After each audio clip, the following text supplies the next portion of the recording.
The Charleston Hospital workers' strike was one of those events happening near the end of the civil rights movement period. But here was a time in history when African American workers working for the hospitals in and around Charleston, South Carolina, they were paying the workers half the wages they were paying white workers. And of course, this being so unfair, it attracted national attention.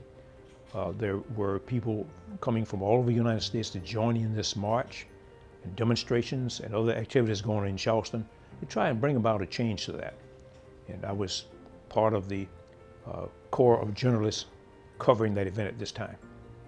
One of the most memorable ones was that when Mrs. King also appeared in Charleston to march with the workers. This was about the first public appearance that Mrs. King made, and it showed to the world that she indeed would be carrying on the work of her husband, the Reverend Dr. Martin Luther King.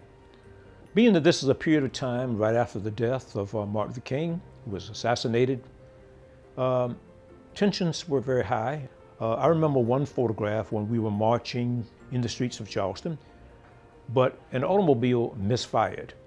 And I photographed Mrs. King and others reacting to it by, jumping from that backfire. Rosa Parks came, of course, from Montgomery, Alabama. Walter Reuther of the AFL-CIO, the president at that time of that union, also came down.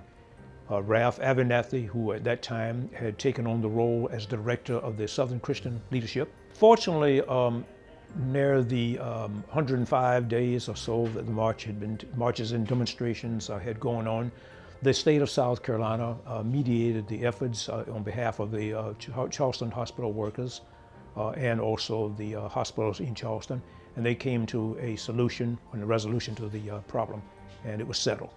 I've realized that an image can be so powerful. You are capturing a moment in time, you're capturing something that really potentially can tell a story.